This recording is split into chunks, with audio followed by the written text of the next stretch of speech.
എല്ലാവിധ national international ബ്രാൻഡുകളുടെ spectacle ഫ്രെയിമുകളും ഒഫ്താൽമെറ്റ് ലെൻസുകളും പ്രമുഖ ബ്രാൻഡുകളുടെ കോൺടാക്ട് ലെൻസുകളും കൃത്യതയോടെ ഡിസ്പെൻസ് ചെയ്യുന്നു. കാഴ്ചയുടെ പൊരുളറിഞ്ഞ പാരമ്പര്യം. കുന്നിക്കൽ ഒപ്റ്റിക്കൽസ്, എരമല്ലൂർ.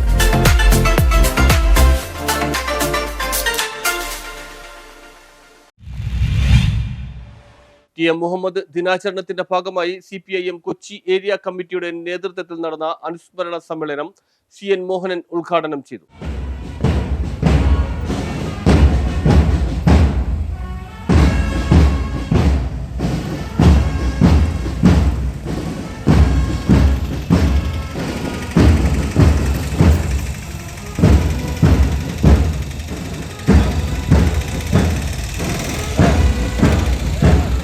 CPIM ജില്ലാ സെക്രട്ടേറിയറ്റ് അംഗവും CITU കേന്ദ്ര കമ്മിറ്റി അംഗവും കൊച്ചി നഗരസഭ മുൻ മേയറുമായിരുന്ന T.M. മുഹമ്മദിന്റെ അനുസ്മരണ ദിനാചരണത്തിന്റെ ഭാഗമായി CPIM കൊച്ചി ഏരിയ കമ്മിറ്റിയുടെ നേതൃത്വത്തിൽ പൊതുസമ്മേളനം സംഘടിപ്പിച്ചു. ചുള്ളിക്കലിൽ നിന്നും പൊതുസമ്മേളന വേദിയായ BTR ജംഗ്ഷനിലേക്ക് റെഡ് വളണ്ടിയർ മാർച്ചും പ്രകടനവും ഉണ്ടായിരുന്നു. പൊതുസമ്മേളനം ജില്ലാ സെക്രട്ടറി CN മോഹനൻ ഉദ്ഘാടനം ചെയ്തു.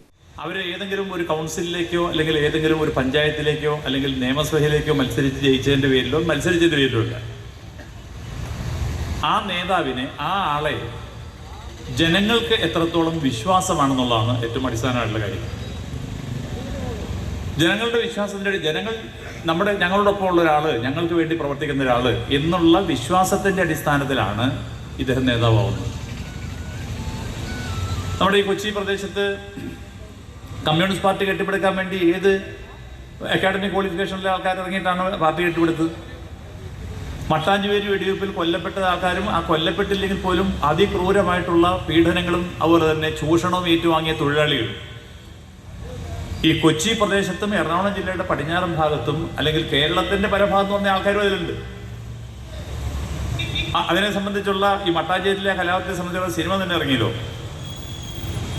അപ്പൊ ആ സിനിമയിൽ തന്നെ ചൂണ്ടിക്കാണിക്കുന്നു. നമ്മൾ തന്നെ പ്രസിദ്ധീകരിച്ചുള്ള പുസ്തകമുണ്ട്, EMS പഠന ഗവേഷണ കേന്ദ്രം നമ്മൾ പ്രസിദ്ധീകരിച്ചുള്ള പുസ്തകം തന്നെ ഉണ്ട്. അതിൽ പറഞ്ഞൊരു കാര്യം, കേരളത്തിന്റെ പല ഭാഗത്തു നിന്ന് MK അബി അധ്യക്ഷത വഹിച്ചു. PS Rajam, KM Riyad, KJ Antony, V Hamsa, K Ajesh, VC Biju, സോണിക്കർ ഫ്രാൻസിസ് എന്നിവർ സംസാരിച്ചു. സഖാവിനെ കാണുവാൻ അതിരാവിലെ നമ്മൾ ചെന്നു കഴിഞ്ഞാൽ സഖാവിൻ്റെ ആ 2 മുറിയുള്ള വീട്ടിനകത്ത് ഓരോരോ പ്രശ്നങ്ങൾ പറഞ്ഞുകൊണ്ട് നമ്മുടെ ജില്ലയുടെ പല ഭാഗത്തു നിന്നും ആളുകൾ വരുമായിരുന്നു. ഈ പ്രശ്നങ്ങളെയെല്ലാം വളരെ സമയമെടുത്തുകൊണ്ട്